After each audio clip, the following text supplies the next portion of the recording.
This is just the beginning. Hi, welcome to How We Pay for Health, an Axios virtual event. I'm Caitlin Owens, a healthcare reporter at Axios and author of Vitals, our daily healthcare newsletter. I am joining you from quarantine in Port Richey, Florida. Thank you to Waystar, our sponsor, for making today's event possible. And welcome to our audiences joining from Facebook, YouTube, LinkedIn, Twitter, and from Axios.com. Please follow along using the hashtag Axios Events or at Axios on Twitter. Over the next 30 minutes, we'll be unpacking inefficiencies and inequities within the American healthcare system, the role of tech innovation, and the future of healthcare payments. Joining me now is our first guest, co-founder and CEO of Cedar, Florian Otto. He's joining us from New York, New York. Welcome, Florian. Thanks a lot for the invite, Caitlin. Let's just start things off by talking about how your family's personal experience eventually led to the creation of Cedar. Yeah, it's in the short, it's an unfortunate story what happened, but we of course developed a lot from that. So my wife back in 2015 had a really bad billing experience right here in Manhattan in New York. So she fainted on the street. I needed to take her to the emergency room. And then we swiped the credit card for the co-payment. She got treated extremely well on the medical side, but then a month later, she got a stack of paper. Everything was in codes for the bill, and she didn't really understand it. It was very cumbersome for her to pay. Then another month later, she got the next invoice from the imaging center with a slip of paper where she could fill in the credit card information and literally mail it back with snail mail. And then half a year later, a debt collector called her from the laboratory company. And the reason was they billed her old address. She moved address, and then she was in collections. And then, of course, we basically said, okay, she lost trust in the system. And our next investigation was we looked on Yelp or Google reviews, and we saw, unfortunately, she was not alone, but it's millions of patients having the same problem, that they don't understand the medical bill, they don't get the medical bill, and then they land in collections for no real reason. So it's really interesting to see that out of the 50 million people that have a bad credit score because of medical debt, half of them have otherwise a clean credit score. And the median outstanding balance is only $200. So it's not an ability to pay problem, but the system is completely on the communication side broken. And we thought, okay, patients are getting a much better experience everywhere else. Why is that not in healthcare? And that led us to start Cedar. So yeah, why don't you talk more now about, you started to hint at it there. What are some of the consumer problems that Cedar is trying to address, and how are you doing that? Yeah, it's a good question, and our rationale is that the expectation that the patient has anywhere becomes then literally, I think, the go-to everywhere. So what is important for the patients? They want to have immediacy on the bill. They want to have it transparent. They want to have it convenient. And then, of course, it needs to be extremely mobile, everything. And we said, okay, they get that on online shopping, they get this on online movie watching, and then in entertainment, and they should also get that in healthcare. So the first thing that our platform then was doing is we say we need to have a very good UX and UI. So what does that mean? It's a mobile-first solution where it's very easy to review your bill, no login information with right now username and password, but just two-factor authentication, translating codes into human understandable English to make it very transparent.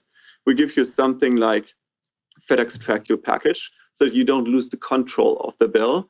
And then, of course, you need to be able to pay with modern means of payments like credit card, debit card, Apple Pay, PayPal, how you do any online commerce as well.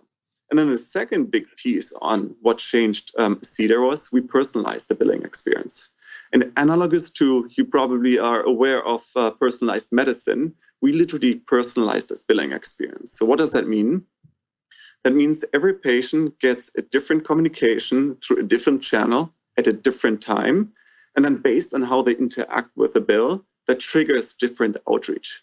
So similar, when we, for example, right now would open up our Amazon accounts, Caitlin, your account will look different from my account because we are different behaviors. And that's the same with Netflix. The queue that they recommend is very different from every single user. And we introduced the same also in healthcare. Yeah, well, unless your Amazon homepage is dog toys and books, yeah, I'm sure they do look very different.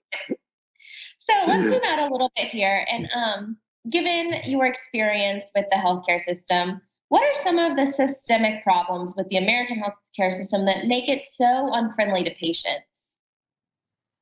Yeah, I think it's a lot. It's a lot of things, and I think if we really address every single problem, we'd be here until tomorrow.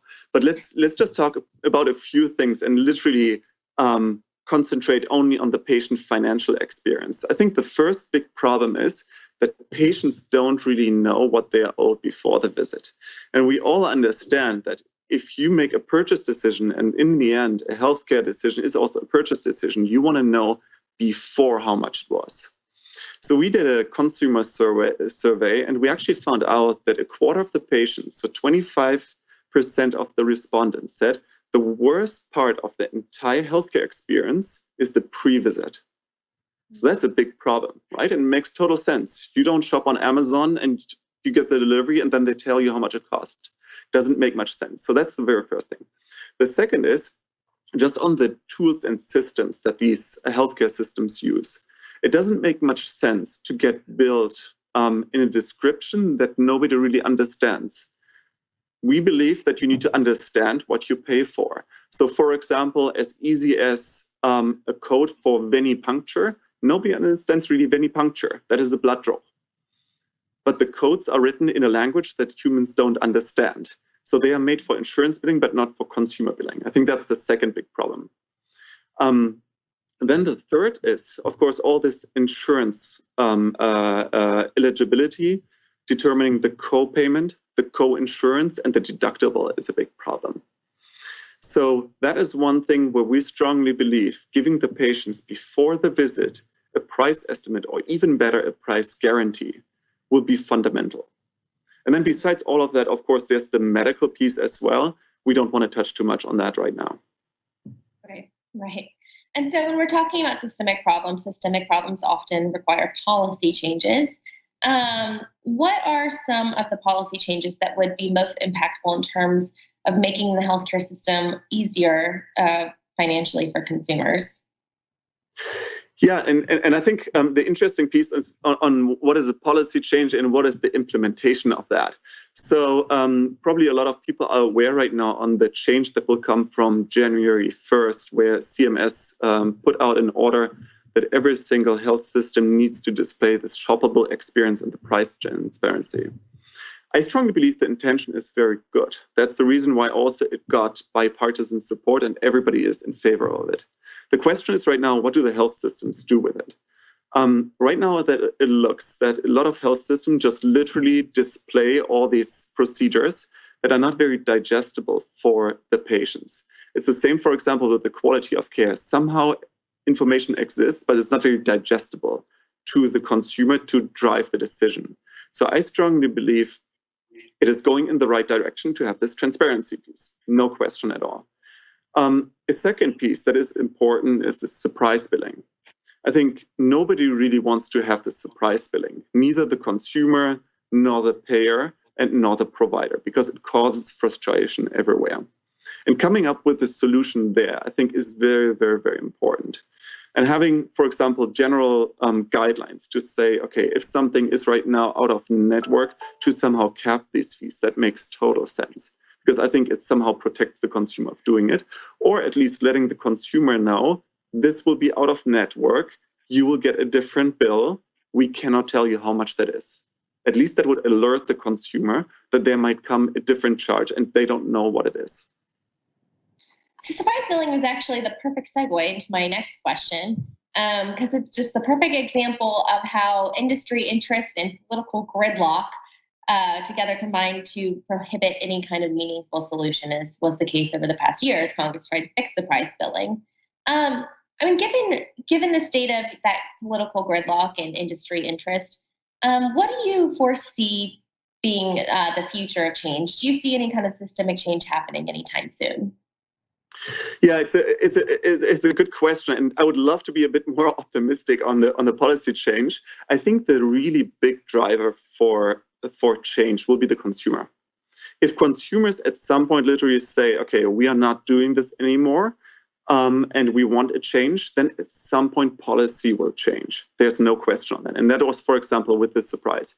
I think, you saw in the last 3 or 4 years, a lot of stories of patients not being able to pay the bill in the media. This is very, very good, because that makes policymakers aware of the problem and also drive, I think, some changes. The second big, part of the change will be probably the employers, because employers pay for healthcare, or at least they're the majority of the payment on the private side, and they, of course, can change a lot. So I think consumers and employers are the two big drivers. Even if there's a gridlock in the government or in the policy side, we will see some change there. Well, that is true. We will see one way or the other how it happens. And Florian, we like to end with one fun thing. When you and I were kind of doing our prep call, I learned about not one, but 2 very interesting hobbies you have. And I would love if you could just share a little bit about those with us. Oh, sure. Yeah. Two of my passions, if it's not helping patients to pay their bill, is kite surfing and flying planes. So these are 2 things I'm really passionate about.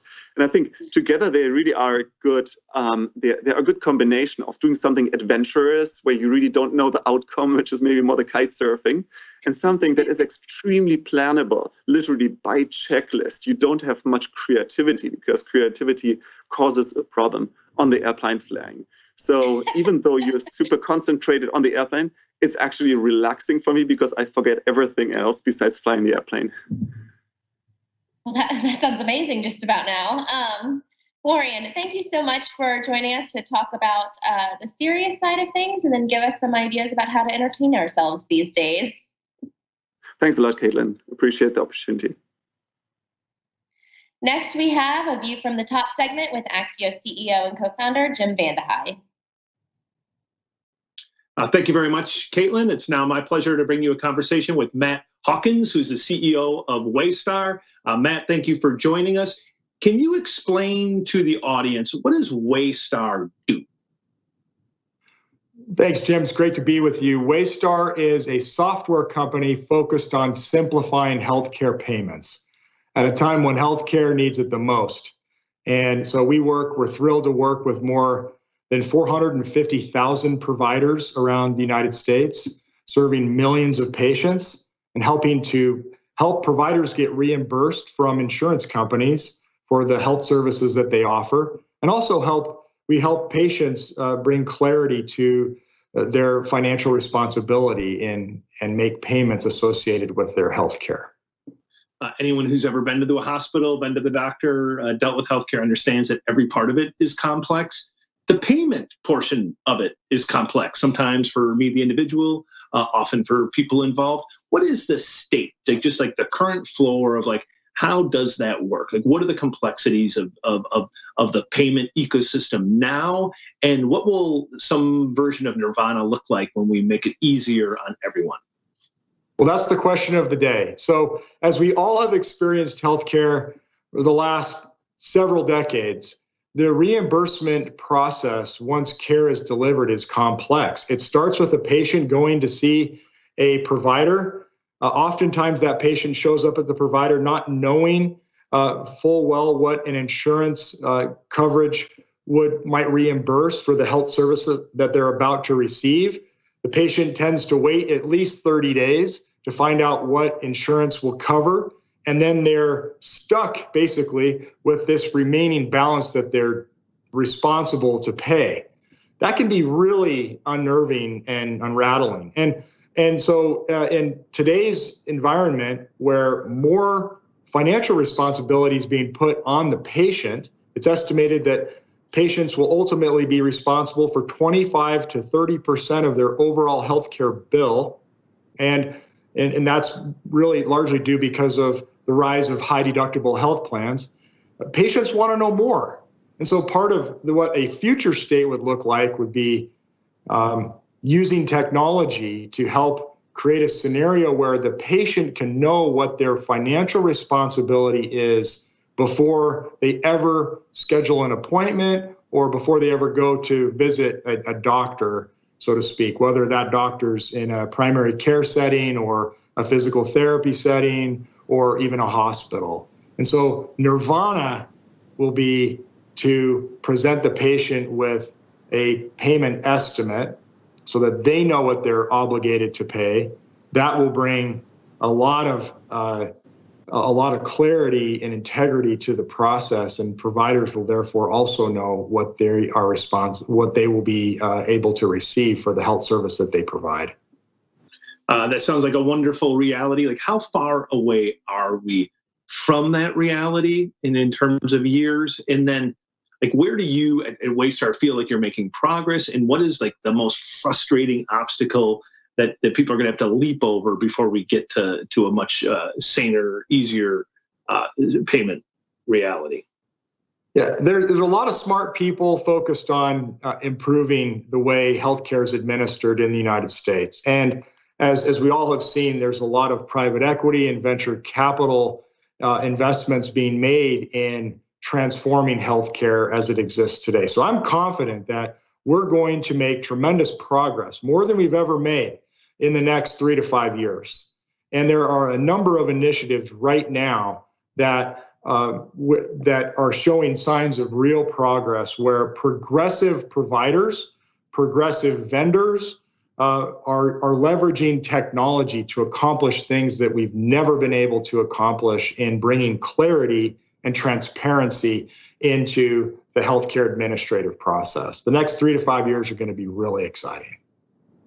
And so 5 years from now, if things unfold the way that Matt says they'll unfold, in all likelihood on our phone or something, we'll probably get like an electronic version of like, here's your bill, here's how much you pay, here's how much the insurer's paying, this is when it's due, this is how it's going to work, in that transparent, sort of coherent, immediate way, right?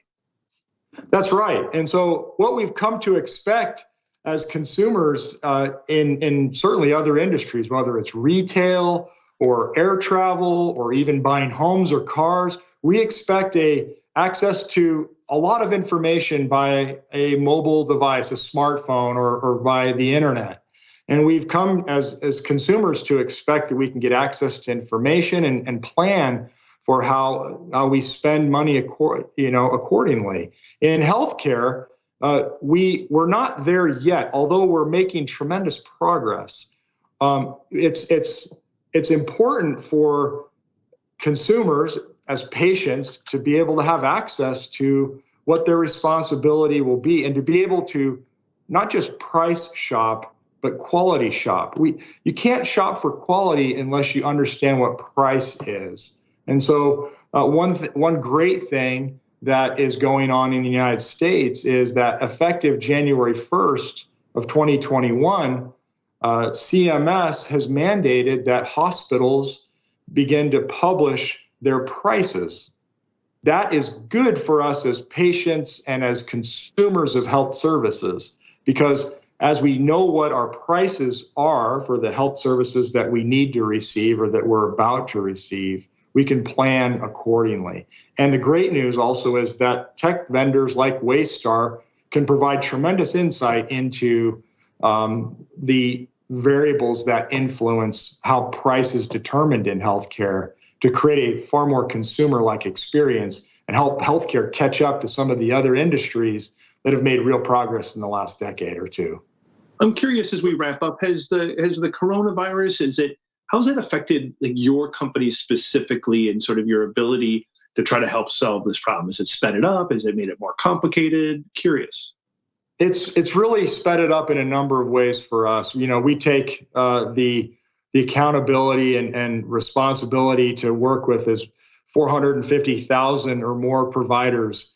We take that as a sacred trust in helping them operate their facilities or their practices, their hospitals, with financial responsibility. And while the pandemic has been very difficult for so many, we have been able to help the providers that we work with to chart a course to navigate their way through some aspects of the difficulty. One or two quick examples. Very early on in March or April of 2020, we partnered with the many telehealth vendors to introduce a reimbursement and payment model that could accompany telehealth visits. And so that ended up being a really important avenue for providers who were trying to help patients during this pandemic be able to visit with them in a digital or virtual format, and also get reimbursed for those visits. We, using the Waystar platform, have been able to expedite the payment and reimbursement to providers to help them create some type of financial stability, even amidst the difficulty during this period of time. Well, Matt, I appreciate this conversation. I appreciate Waystar for helping make this broader conversation about an important topic possible. Thank you for the interview, and over to you, Sam. Hi there, I'm Sam Baker. I'm the healthcare editor at Axios. Our next guest today is Mohammad Maksumi, the head of global healthcare investing at NEA. He's joining us from Hillsborough, California. Mohammad, thanks for taking the time to be with us today. You bet, Sam, and congratulations on getting that pronunciation right for the first time. That is exceptional performance. Well, thank you. Hopefully we can keep it rolling from there. So you obviously work with a lot of healthcare startups and a lot of health tech startups.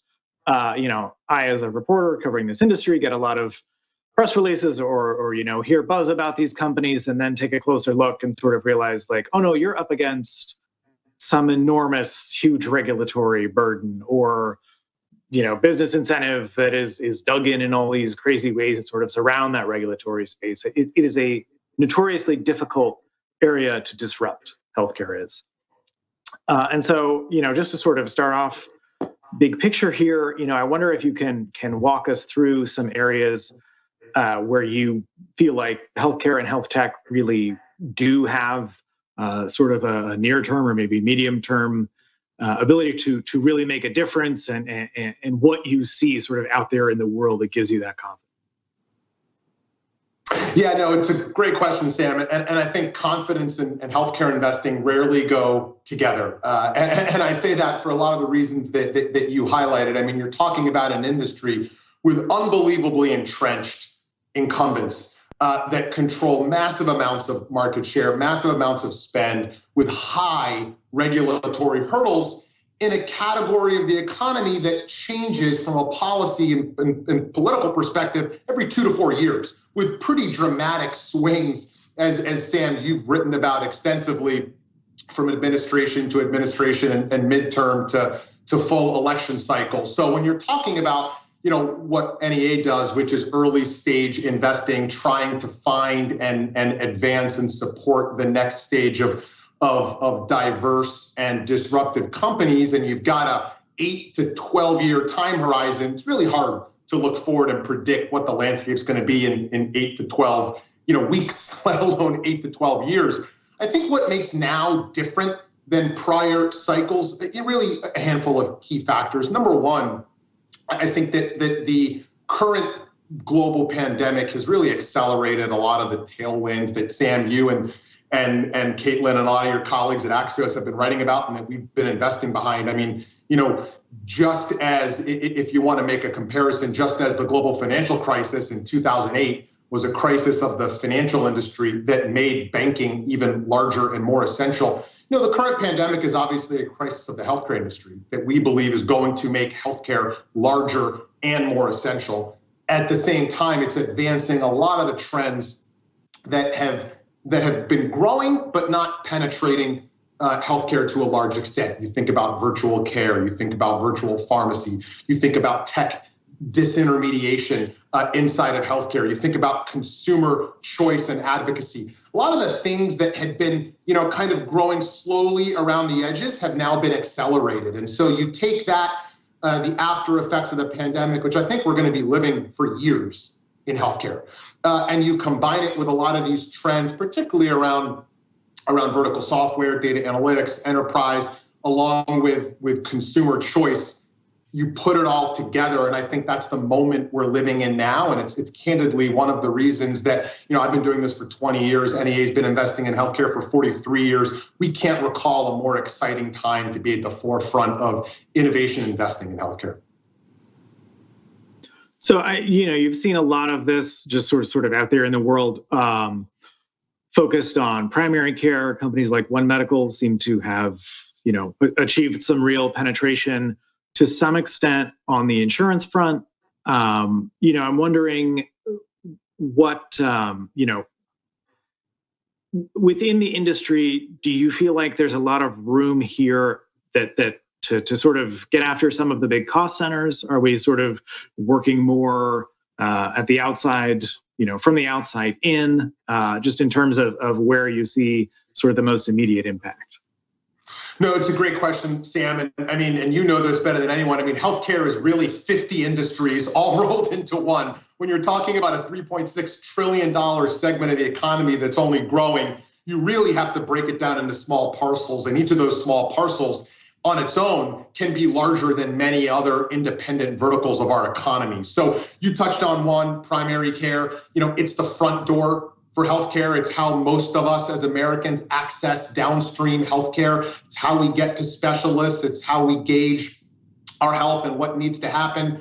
And through the pandemic, it's been a touch point for so many Americans. One Medical is a great example of that. Vault Health is a great example of that. We're investors in a company called Everside Health that's doing the exact same thing from a direct primary care perspective, whether you're direct to consumer, whether you're going to employer, or whether you're going to MA Medicaid. That is a part of the healthcare continuum that had yet to be disrupted as of 5-7 years ago. And I think it's probably the part of the delivery chain that most easily pairs with this virtual remote care, where you don't necessarily have to go, fill out that lovely clipboard and wait in a beige waiting room with dated magazines before you access care. I think another subcategory adjacent to primary care is nephrology, right? You think of, and that's the other end of the spectrum. If you think of primary care as very low acuity, think of nephrology as very high acuity, right? You're talking about patients with CKD or end-stage renal disease and how you treat them and how they dialyze. And so it's not just the low acuity settings of care, it's high acuity settings of care. Nephrology is a category that's effectively a duopoly today, with DaVita and Fresenius controlling 70+% of the market. You talk about the challenges of competing against incumbents like that. It's daunting, right? But you have a handful of companies.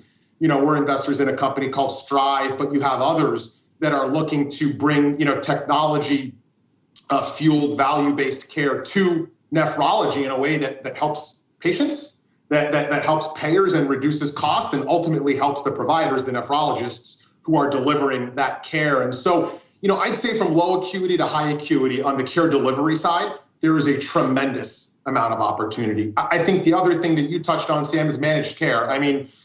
Sam, you and I have had this conversation. I think you can find every single one of us that has a phenomenal experience with an individual clinician or an individual practitioner, and would highly recommend our own physicians to others happily.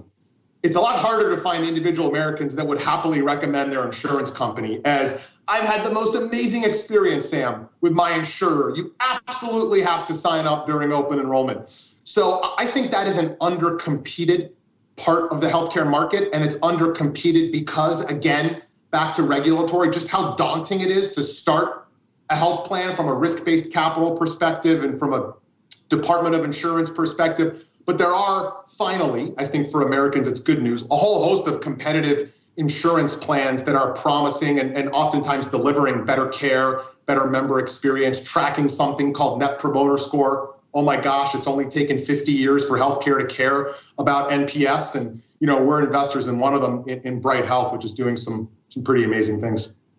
Well, so you mentioned value-based care, and we actually got a couple of questions that people wrote in when they RSVP'd about value-based care and how to sort of accelerate that transition.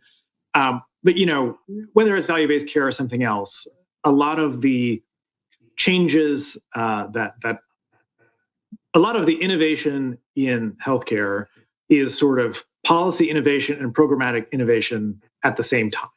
And it's, when you're shifting the way things work, you're shifting the way that reimbursement works. So, a lot of that is driven by payers, which means a lot of it is driven by the federal government, not usually known for being the most sort of nimble, fast-moving change agent in the world. But, when you have these areas where sort of your focus aligns, maybe the government's focus aligns, you have sort of the big lever and then also the nimble player. What does that partnership look like, or what should it look like to sort of bring those two, skill sets and strength sets together to sort of affect some of these changes? Yeah, I mean, Sam, it's really hard, and you're probably scaring every healthcare entrepreneur and investor who's watching or listening to this, because you're outlining just how many constituencies you need to align, right? In healthcare, it's oftentimes a zero-sum game. So you really look for those opportunities where you can have a win for first of all, the patient or the member, right? A win for the clinician / provider / IDN, and a win for the payer, whether it's managed care, whether it's government or whether it's employer. And those are really hard to align. I think one of your other guests who's following Florian at Cedar is trying to do that in the payment remittance space from revenue cycle and billing, and he's doing a phenomenal job. But it's really hard in payments, right? And I think Cedar could do it, but it's a challenge.